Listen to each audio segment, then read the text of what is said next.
പൂമംഗലം പടിയൂർ സമഗ്ര കോൾ കൃഷി വികസന പദ്ധതിയുടെ നിർമ്മാണോദ്ഘാടനം ഉന്നത വിദ്യാഭ്യാസ സാമൂഹ്യനീതി വകുപ്പ് മന്ത്രി ഡോക്ടർ ആർ ബിന്ദു നിർവഹിച്ചു.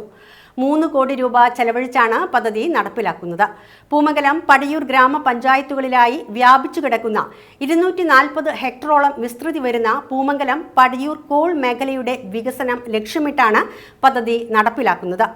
പടിയൂർ ഗ്രാമപഞ്ചായത്ത് പ്രസിഡന്റ് കെ പി കണ്ണൻ അധ്യക്ഷത വഹിച്ച ചടങ്ങിൽ ജില്ലാ panchayat vice president T K Sudheesh, Vellangallur block panchayat president Vatsala Babu, Poomangalam grama panchayat president K S Thampi എന്നിവർ മുഖ്യാതിഥികളായിരുന്നു. ബ്ലോക്ക് ഗ്രാമപഞ്ചായത്ത് അംഗങ്ങൾ എന്നിവർ ആശംസകൾ നേർന്നു. പടിയൂർ ഗ്രാമപഞ്ചായത്ത് വൈസ് പ്രസിഡന്റ് ഷീജ ജോയ് സ്വാഗതവും കെ ആർ മണി നന്ദിയും പറഞ്ഞു. പഴയ മുനിസിപ്പൽ പ്രദേശത്തോട് കൂട്ടിച്ചേർക്കപ്പെട്ട പഴയ പുറത്തുശ്ശേരി പഞ്ചായത്ത് പ്രദേശം ഉൾപ്പെടെ മണ്ഡലത്തിലെ എല്ലാ പഞ്ചായത്ത് മേഖലകളും ഗ്രാമീണ മേഖലകളാകെ കാർഷിക മേഖലകൾ എന്ന് നിസ്സംശയം പറയാവുന്ന പ്രദേശങ്ങളാണ്.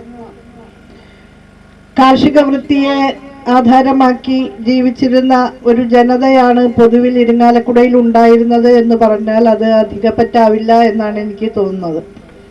ഇരിങ്ങാലക്കുട നഗരത്തിൽ വാണിജ്യ വ്യവസായ മേഖലയിലൊക്കെ ഏർപ്പെട്ട് കുറെ പേരുണ്ടെങ്കിലും അതിൻ്റെ ചുറ്റും കിടക്കുന്ന എല്ലാ ഗ്രാമീണ മേഖലകളിലും പ്രധാനമായും കൃഷിയെ ആധാരമാക്കി ജീവിച്ചിരുന്നവരാണ് ഉണ്ടായിരുന്നത്.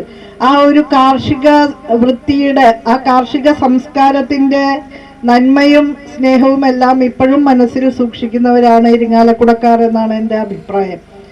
ആ കാർഷിക പ്രാധാന്യത്തിന് ആനുപാതികമായ നിലയിൽ നമുക്ക് മുന്നോട്ട് പോകാൻ ഈ സന്ദർഭത്തിൽ കഴിയുന്നുണ്ടോ എന്ന് ചോദിച്ചാൽ പരിമിതികളുണ്ട് എന്ന് തന്നെയാണ് മറുപടി നമുക്ക് പറയാൻ സാധിക്കുക. കാരണം പൂമംഗലം പടിയൂർ മേഖലകളിൽ തന്നെ 604 ഏക്കറായിട്ട് വ്യാപിച്ചു കിടക്കുന്ന പാടശേഖരമാണ് നമുക്ക് ഉള്ളത്.